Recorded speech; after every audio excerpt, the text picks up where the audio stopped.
Hi, Nathan സ്പേസിൻ്റെ പുതിയ വീഡിയോയിലേക്ക് എല്ലാവർക്കും സ്വാഗതം.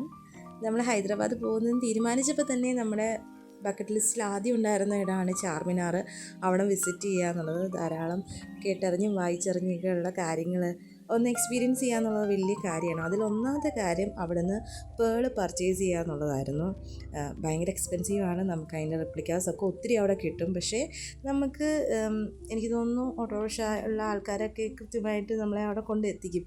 എന്താണേലും എൻ്റെ ചെറിയൊരു ആഗ്രഹത്തിലൊരു കുഞ്ഞ് സ്റ്റഡ് ഞാൻ അവിടെ നിന്ന് പർച്ചേസ് ചെയ്തിട്ടുണ്ടായിരുന്നു. അത് അവിടുത്തെ ഓൾഡ് സ്റ്റോറാണെന്നൊക്കെയാണ് പറയണത്. എന്താണെങ്കിലും അതൊരു ഡിഫറെൻറ്റ് എക്സ്പീരിയൻസ് ആണ്. നമുക്ക് എത്രയുള്ള സാധനമാണെങ്കിലും നമ്മൾ അതിൻ്റെ ഒരു സ്ഥലത്തുനിന്ന് മേടിക്കുമ്പോൾ അതിനുണ്ടാകുന്ന ഒരു ഭംഗി അല്ലെങ്കിൽ ഒരു വാല്യൂ എന്ന് പറയുന്നത് ഭയങ്കര അത് ഞാൻ ക്രിസ്റ്റിമോക്ക് വേണ്ടി പർച്ചേസ് ചെയ്തതാണ്.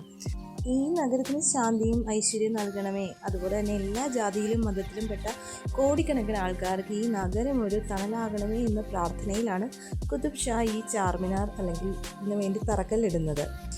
പേര് പോലെ തന്നെ 4 തൂണുകൾ വളരെ മനോഹരമായ കമാനങ്ങളാൽ സ്ഥാപിച്ചിരിക്കുന്ന ഒരു സ്ഥലമാണ് ഈ ചാർമിനാർ എന്ന് പറയുന്നത്.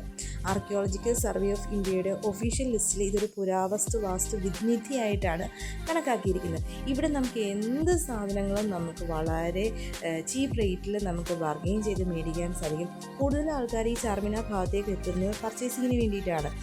അവിടുത്തെ വിസിറ്റിങ് അത് മറ്റൊരു വശമാണെങ്കിൽ കൂടി കൂടുതൽ ആൾക്കാർ ഇവിടെ പർച്ചേസ് ചെയ്യുന്നത്.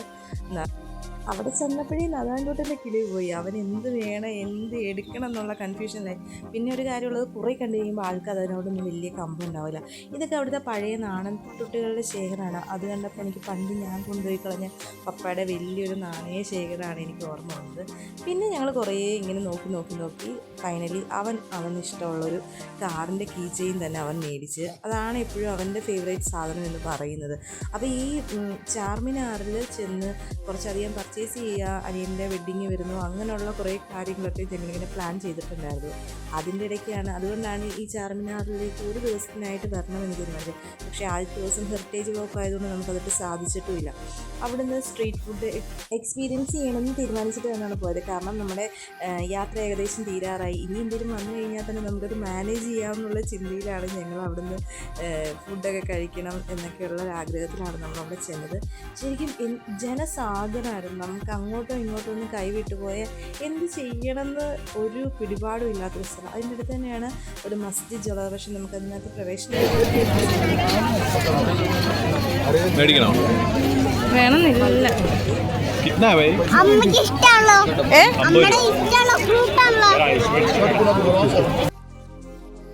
നദാൻകുട്ടൻ നമ്മളെ ചില സമയങ്ങളിൽ ഭയങ്കരമായിട്ട് അത്ഭുതപ്പെടുത്തി കളയും. മമ്മയുടെ ഇഷ്ടമുള്ള ഫ്രൂട്ടൊക്കെ അവന് അത് പറഞ്ഞപ്പോൾ നമുക്കൊരു സന്തോഷമാണ്. അത് പലപ്പോഴും പല കടകളിൽ ചെല്ലുമ്പോൾ എനിക്ക് എക്സ്പീരിയൻസ് ആണ്. ഞങ്ങൾ 50 രൂപയ്ക്ക് അവിടെ നിന്ന് അത് മേടിച്ചു. അതുപോലെ തന്നെ അവിടുന്ന് രസ്മലായി കഴിക്കണം എന്നൊക്കെ നമ്മൾ ഡിസൈഡ് ചെയ്ത് കുറേ വ്ളോഗ്സ് കാര്യങ്ങളൊക്കെ കണ്ടിട്ടാണല്ലോ നമ്മളും പോകുന്നത്.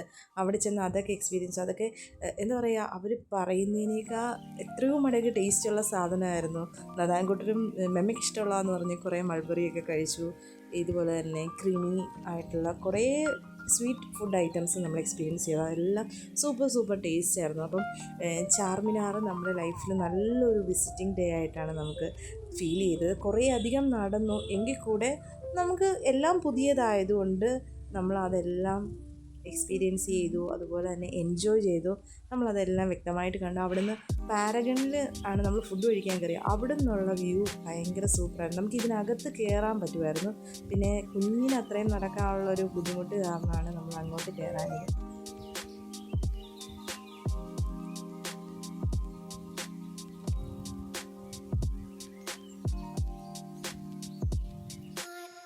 ഇവിടുത്തെ കണ്ണഞ്ചിപ്പിക്കുന്ന കാഴ്ചകളും വസ്ത്രശേഖരങ്ങളും ആഭരണ ശേഖരങ്ങളൊക്കെ കണ്ട് ഞങ്ങൾ ഒരു ദിവസം ഫുള്ള് ചാർമിനാർ എൻജോയ് ചെയ്തു.